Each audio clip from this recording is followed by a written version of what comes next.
สบายดีท่านผู้ชมที่เคารพทุกท่านมื้อนี้ข้าพเจ้าจะมาเล่าหรือว่ามาลมสู่บรรดาท่านฟังเกี่ยวกับพิธีเปิดครัวมิตรภาพลาวไทยแห่งที่5ระหว่างแขวงบุรีรัมย์ไซของสปปลาวและก็จังหวัดบึงกาฬของราชอาณาจักรไทยนั่นเองท่านผู้ชม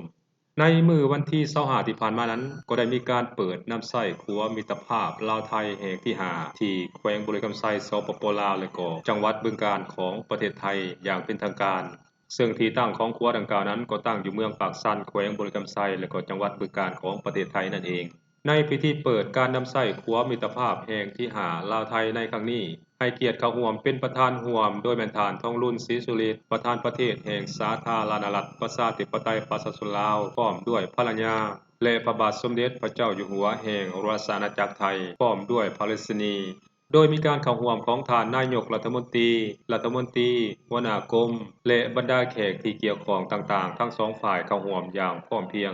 ในพิธีอันมีความหมายความสำคัญดังกล่าวนี้พระทานสอนไซศรีพันดรนายกรัฐมนตรีแห่งสปปลาวและพระทานอนุทินชาญวีรกุลรักษาการนายกรัฐมนตรีแห่งราชอาณาจักรไทยก็ได้ขึ้นกล่าวรายงานผลสำเร็จของโครงการก่อสร้างครัวมิตรภาพลาวไทยแห่งที่5แขวงบุรีรัมย์ไซและจังหวัดบึงกาฬโดยได้ยกให้เห็นประวัติความเป็นมาและความสำคัญของโครงการก่อสร้างดังกล่าวซึ่งเป็นโครงการที่สอดคล้องกับความมุ่งมั่นปรารถนาของรัฐบาลแห่งสปปลาวและรัฐบาลแห่งราชอาณาจักรไทย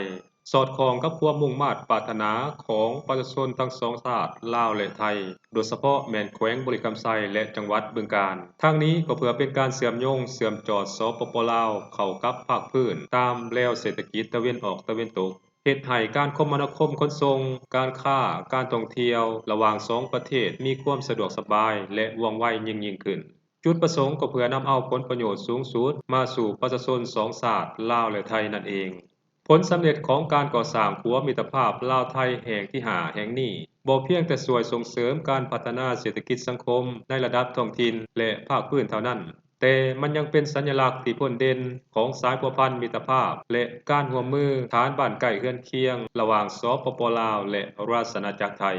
ซึ่งระหว่างประเทศลาวและประเทศไทยนั้นล้วนแล้วแต่มีประวัติความร่วมมืออันดีงามที่มีมาตั้งแต่ดนนานและเป็นคู่ร่วมยุทธศาสตร์เพื่อการเจริญเติบโตและการพัฒนาแบบยืนยงระหว่าง2ประเทศนำอีกด้วยนอกจากนี้ผลสำเร็จของการก่อสร้างครัวดังกล่าวนั้นก็ยังมีความสำคัญในโอกาสเฉลิมฉลองครบรอบ75ปีของการสร้างตั้งสายพัวพันธ์การทูตระหว่าง2ประเทศลาวไทยในเดือนธันวาปี2025นั่นเองท่านผู้ชมนอกจากนั้นพระทานทองรุ่นศรีสุริตประธานประเทศแห่งสปปลาวและพระบาทสมเด็จพระเจ้าอยู่หัวแห่งราชอาณาจักรไทยก็ยังได้ให้เกียรติขึ้นกดปุ่มเปิดแผ่นป้ายที่ระลึกและป้ายกรรมสิทธิ์ครัวมิตรภาพลาวไทยแห่งที่5และเยี่ยมชมการวางแสดงรูปภาพวิดีโอเกี่ยวกับโครงการก่อสร้างครัวมิตรภาพลาวไทยแห่งที่5พร้อมกันนั้นผู้นำทั้งสองก็ยังได้ถ่ายรูปร่วมกันทั้งนี้ก็เพื่อเป็นที่ระลึกให้แก่การเปิดการนำใช้ครัวมิตรภาพระหว่างลาวไทยไทยลาวแห่งที่5พร้อมทั้งกลายเป็นสักขีพยานหรือว่าที่ระลึกให้แก่รัฐบาลทั้ง2ฝ่ายนั่นเองสำหรับโครงการก่อสร้างครัวมิตรภาพลาวไทยแห่งที่5บริกรรมไซบึงกาฬแม้นได้ดำเนินการศึกษาความเป็นไปได้และออกแบบรายละเอียดครัวดังกล่าวนั้นในระยะปี2012หาปี2014ในระยะถัดมาก็ได้มีการลงนามขอตกลงว่าด้วยการก่อสร้างครัวระหว่างกระทรวงโยธาธิการและขนส่งของฝ่ายลาวและกระทรวงคมนาคมขนส่งของไทยในวันที่14มิถุนายนปี2019ครัวดังกล่าวนี้ก็ได้เริ่มก่อสร้างอยู่ฝั่งไทยแต่วันที่30มิถุนายน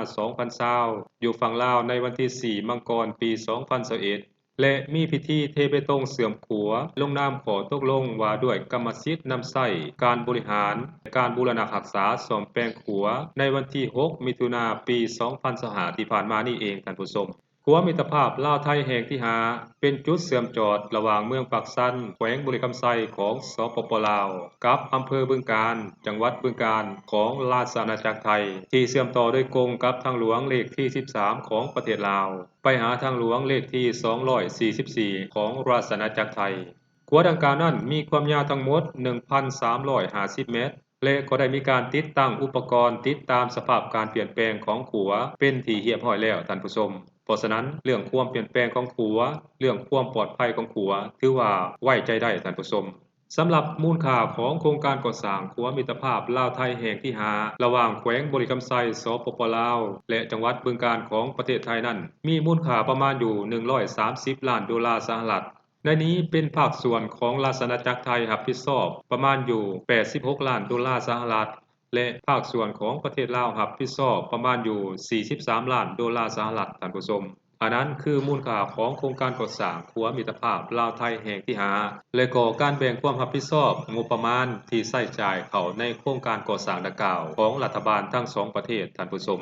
ข้าพเจ้าก็คิดว่าหลังจากเปิดน้ำใช้ขัวมิตรภาพลาวไทยแห่งที่5อย่างเป็นทางการนี้มันจะนำผลประโยชน์มาสู่2ประเทศก็คือประชาชน2ชาติลาวไทยอย่างมหาศาลประเทศลาวของพวกเราเองก็เป็นประเทศเดียวที่มีชายแดนติดจอดกับ5ประเทศสมาชิก GMS ตัดผ่านแล้วเศรษฐกิจในภาคพื้นถึง3แห่ง